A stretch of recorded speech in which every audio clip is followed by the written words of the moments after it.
these students? It's been happening year in, year out, but there are questions here and there. Is there a need to change that particular system? If there happens to be justification that the head teachers are not doing it well, we can discuss that and see it change. But I think I have ever been a head teacher, and being a head teacher and receiving pupils takes what a head teacher really can be. It is very, very important for a head teacher to know which type of student is recruiting, and as well which type of teachers one is receiving in a school. Those two count very much to the performance of the school. And if a head teacher doesn't get involved in it, then somewhere, somehow, he feels cheated. Okay.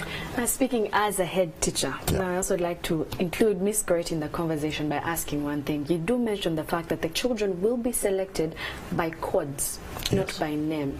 Wouldn't one regard it as simply the way you'd go and pick cows and say, I want cow number 2, I want cow number 3, I want cow number 4, you know, because a number of people feel that perhaps the selection should be based more on just what the school prefers to have, because as you've mentioned, the school's performance, maybe for secondary school, is going to be determined by the type of students you bring into the school in regards to just their grades. Yes, because that's what you're basing by. But how does this not start to be looked at as a bit inhumane? Yes? Thank you. Me, what I would say, like our mandate as UBTEB is assessment. And assessment in a formal sector, but regarding vocational education and training. Yeah, I've heard you're talking of selection, you're not making a mention of any technical school, you're talking of secondary school. I think our mindset is... So please tell us more. There are also technical schools in this as well. There are also technical schools, and while at registration, they were also filled as some of the choices. Correct. Here I would advise stakeholders that in the selection, let it be done at once. Those going to secondary schools and the ones intending to go for vocational education. There are so many benefits when one takes this path, academic path. There is academic progression, you are free to start up to universities. There is, after, like for example, the candidates in PESCAN, the P7 leavers, there is a great opportunity. After P7, if you have not opted to go for senior 1, you can go into a technical school. We have 3 categories. We have what we call community polytechnic schools. Those one teach hands-on, like the welding, motor vehicle mechanics, carpentry. There are also farm schools. If your interest is in agriculture, there are farm schools. We have a number of them spread across the country. We also have business schools. I would advise parents and government on this note to make selection, to have selection on the same day. Those selecting for secondary education and those technical institutions selecting for vocational education, because as we speak today, if we are to reach the middle status income as a country, the way to go is vocational education, which is purely hands-on training with production. And let me ask you that question, because people have been saying the main focus is on the students who perform well in terms of grades and not looking at this other side of the coin. And people have been saying the focus needs to be moved and shifted from us glorifying, you know, the grades and the normal system of school to now glorifying technical institutions more. Do you think that focus needs to be done and be done as soon as yesterday? Thank you very much. It could have been even done the other years, some 10 years back. Not only yesterday. Not only yesterday. Why? Maybe this one would push me to our entry requirements. Entry requirements have, many people have an attitude that it's this vocational education and training is for failures. Can we Ugandans change this attitude? Sure. Can we change this attitude? Like for example, someone who has gone to vocational education is expected to, if you are in construction, you're expected to put up such structures, right? Sure. Put up roads, bridges. Would you expect a failure to come and put up a substantive standard road? That is not, absolutely, it's wrong. Right. So we need, right from grade 1, those with 4s should join engineering at this early stage. You join those community schools, farm schools, business schools, study for 3 years, you'll be employable. You can even be self-reliant. You can employ even degree holders. For your information, we have certificate people who have their garages, but they need accountants, and these accountants are of degrees, diplomas. Exactly. They have their garages, they have their sites, but they need engineers. Can you imagine a certificate holder employing a degree holder? So it actually changes and it changes the entire conversation in a few ways, because what we need to be now looking at is not to term a child as a failure. I'll give us an example. Just and coming there's out. No failure on earth. Yes, there's no failure. For No those who are child is a watching, failure. if you're a child, if you didn't get that 4, you're still successful in one way or another. And that's the conversation that I think we need to change in regards to what stakes do we use to determine that a child is ready for the next level. Are these stakes that we're placing right now, that 4, too high a stake to determine that this child is actually successful? Our eyes just closed to only one thing, and that is grades. It's really unfortunate. It is. And in regards to that, how about we evenly distribute the facilitation and resources across different schools so that we don't only have to look at the traditional schools? True. Yes. What would you say? How, in regards to the resource distribution in schools, where are we at as UTEB? What do you see? In regards to Doctor, what do you see as well? Yeah, what I see is that government has tried her best really to distribute resources.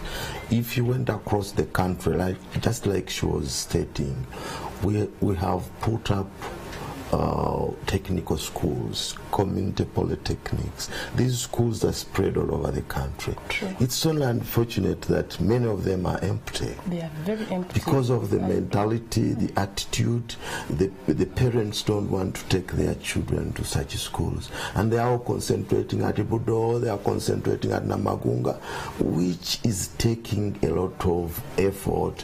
The people selecting now, the parents, the pressures, you know, and that's why some schools doing unprofessional things during examination because of the pressures. Yet, if we are comfortable enough to know that no child is a failure, we could distribute our children evenly. Those who go to secondary can go, those who go technical can go, and then we would find life very good, very easy, and our children could be happy. Then this business of unemployment would be history in our country, because I think we have enough jobs to employ almost every youth. But now unemployment is the song all over.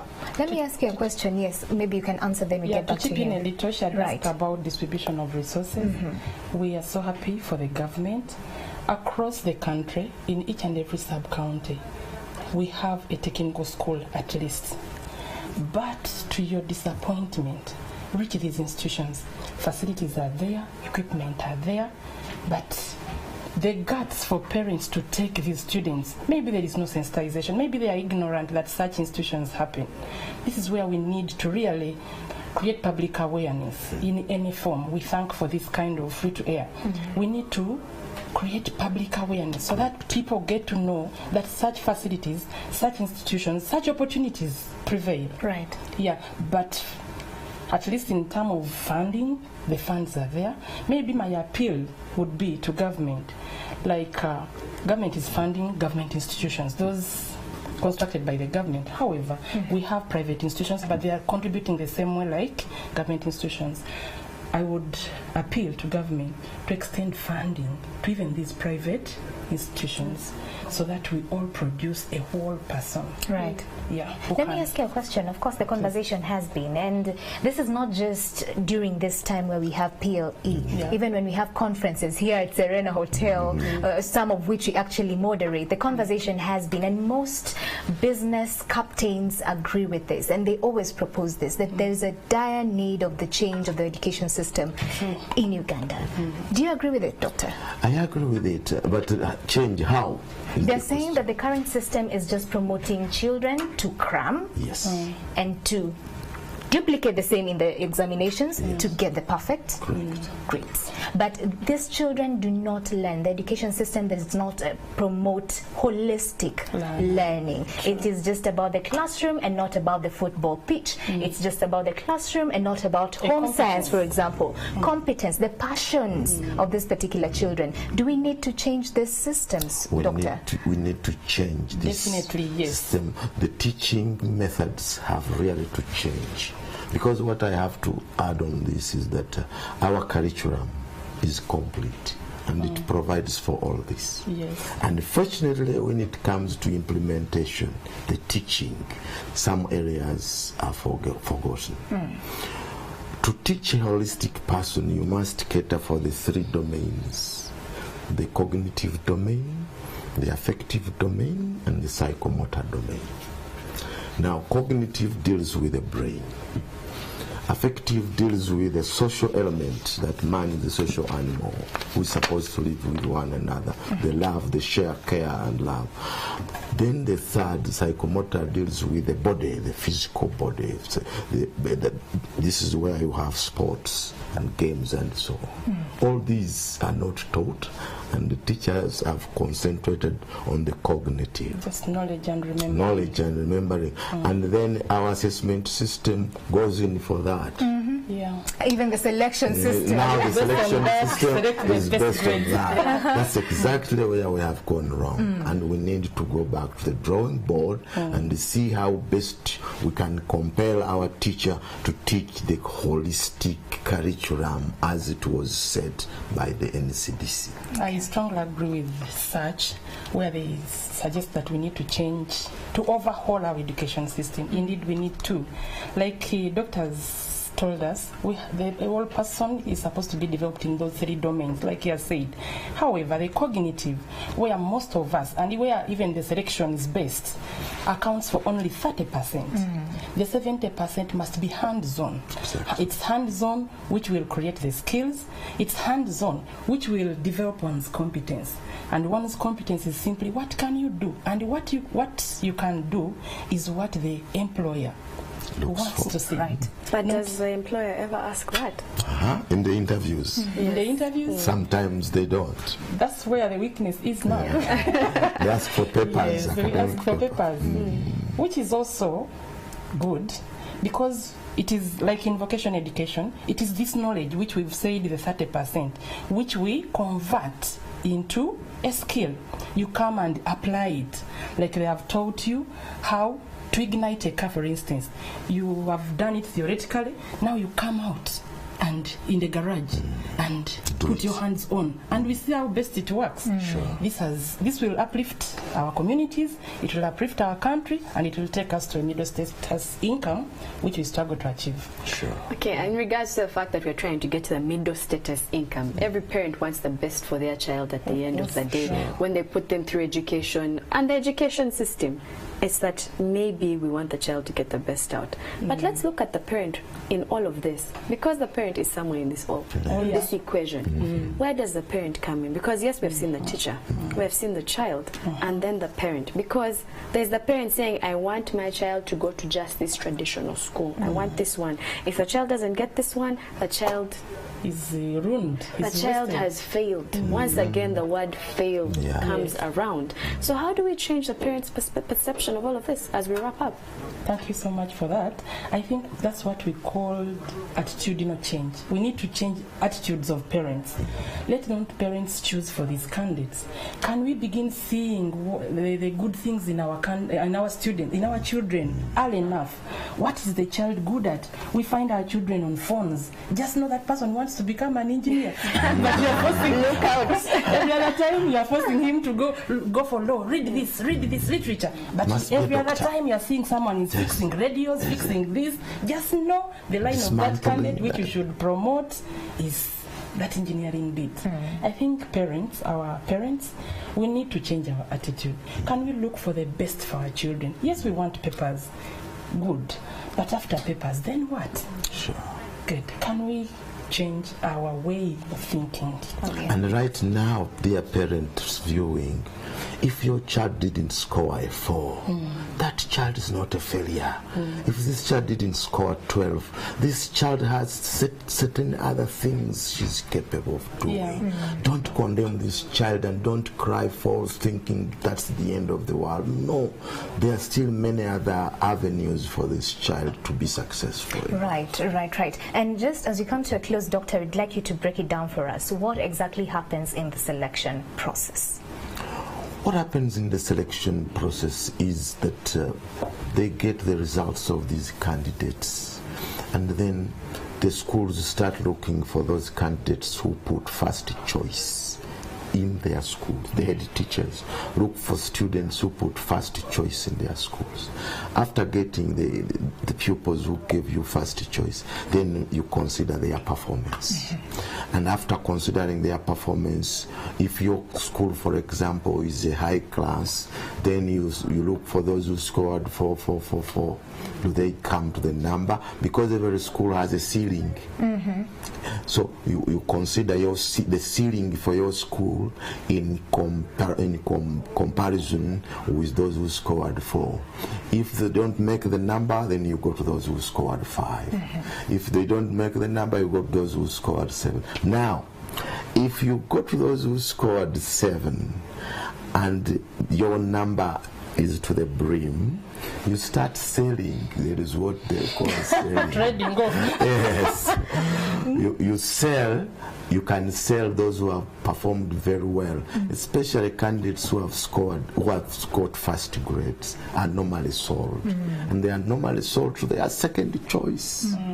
So if you are a super school, you look at those who scored first grades but cannot fit in your ceiling, and then sell them over to their second choice. Okay. And the same system happens to all schools. All right. Because when they are down there in selection, the grading of the schools happens, and every school knows that I start taking from 10 onwards. At least now we know the selling as well that happens. As well. Yes, madam. Me, my heart is not settled. As we speak, this selection is purely for secondary education. But where are the technical institutes? And when is the selection for technical institute? I think this is where the system we have just talked about. Right.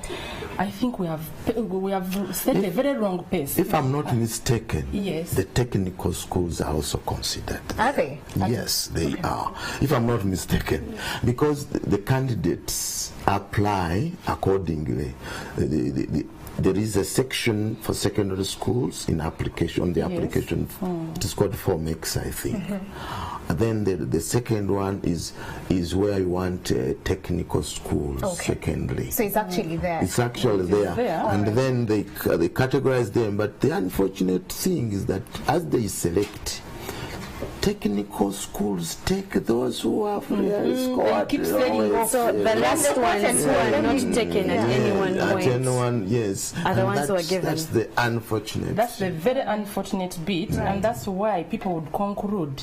People want to say that it is for the failures because you've seen, just like doctors laid it, that the very cream, the traditional school, the second cream, they go on failing, trading. So this is when we change mindset. As we change mindsets, if I had a child and perhaps they want to go to a technical school, and the child does not want to go through secondary at all, is it possible for them to just fill in this one technical school and not put in any secondary school? So whether they come up with a 4, a 5, a 6, they don't want. Is that possible? Yes. It's very possible. Yes. Okay. I can only add that there are still very few now.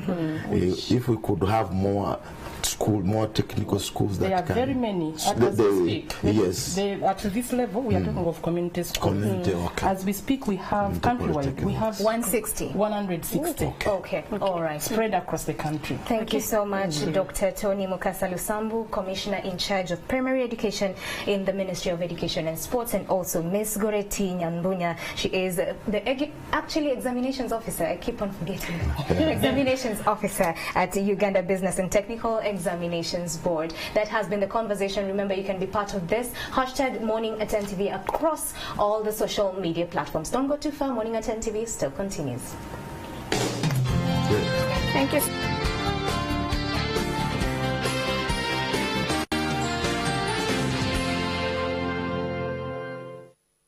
Pieta Restaurant invites you to come and enjoy a truly unique dining experience with authentic cuisine in Kampala with a variety of cuisines to choose from. Continental, Indian, pizzas, barbecue, roasts, vegetarian dishes and pastry section with amazing cakes and savory delights.